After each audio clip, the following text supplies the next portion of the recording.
मुरब्बा बनवण्यासाठी मी इथे 1 पावशेर आवळे घेतले आहे। हे मी आधी स्वच्छ धुवून कोरडे करून घेतले आहे आणि आवळे घेता वेळेस थोडे मोठ्या आकाराचे आवळे घ्यायचे। सर्वात पहिल्यांदा मी ह्या काट्याच्या चमच्याच्या सहाय्याने आवळ्याला छिद्र पाडून घेते, कारण आवळ्याला अशा पद्धतीचे छिद्र पाडून घेतले की त्यामध्ये पाक जातो, त्यामुळे छिद्र जास्त खोल करून घ्यायचे। जेवढे जास्त खोलवर छिद्र पाडून घेतलं तेवढा पाक त्यामध्ये जातो आणि मुरब्बा पण चवीला छान लागतो। थोडीशी मेहनत घ्यायची गरज असते। इथे मी आवळ्याला छिद्र पाडून घेतले आहे, पाहू शकता तुम्ही। ह्या पद्धतीचे मी छिद्र पाडून घेतले आहे, पाहू शकता तुम्ही। आता मी दुसऱ्या आवळ्याला पण छिद्र पाडून घेते। ह्याच पद्धतीने मी सर्व आवळ्याला छिद्र पाडून घेते।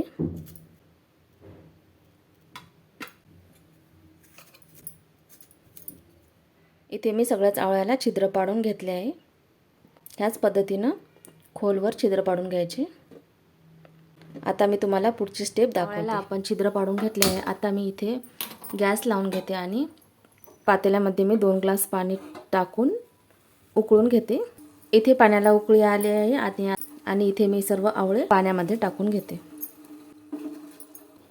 छिद्र पाडलेले सर्व आवळे मी टाकून घेतले। इथे आवळ्याला उकळत ठेवायचं नाही आहे, मी फक्त इथं उकळलेल्या पाण्यामध्ये आवळे टाकून घेतले आणि गॅस बंद करून घेते। गॅस बंद केल्यानंतर आवळ्यामध्ये मी तुरटी टाकून घेते, त्यामुळे मुरब्ब्यामध्ये तुरटपणा राहणार नाही। तुरटी टाकल्यानंतर मी त्यावर झाकण ठेवते आणि अर्धा तास असंच ठेवते। इथे मी सर्व आवळ्यातलं पाणी काढून घेतलं आहे। जेवढं शक्य होईल तेवढं आवळ्यातलं पाणी काढण्याचा प्रयत्न करायचा। 5 ते 6 तास मी आवळे उन्हामध्ये ठेवणार आहे। 5 तासानंतर आवळे उन्हातून काढले आहे आणि हे ह्या पद्धतीचे झाले। त्यानंतर मी इथं पाक बनवून घेते। पाक बनवण्यासाठी मी इथे 1 कप साखर घेतली आहे। जेवढी आपण साखर घेतली होती त्याच प्रमाणामध्ये मी पाणी टाकते। साखर आणि पाणी सेम प्रमाणामध्ये घ्यायची। गॅस लावून घेते। साखरेला थोडं विरघळू द्यायचं, गॅस मिडियम ठेवायचा।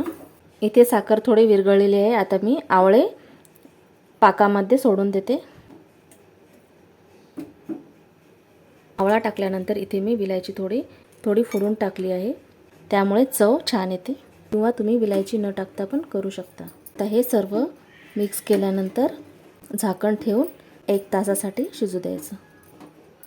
झाकण ठेवून घेते आणि गॅस मंद करून 1 ते सव्वा तास असं शिजू द्यायचं। 15-20 मिनिटानंतर मी झाकण काढून चेक करते, वेळेस असं मिक्स करते।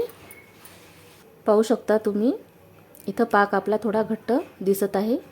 आवळा पण थोडा नरम झालेला आहे। आवळ्याचा कलर गुलाबजामसारखा होत नाही तोपर्यंत शिजू द्यायचं। परत मी इथं झाकण ठेवून घेते आणि 1 तासाने चेक करते। इथे गुलाबजामसारखा कलर आलेला आहे।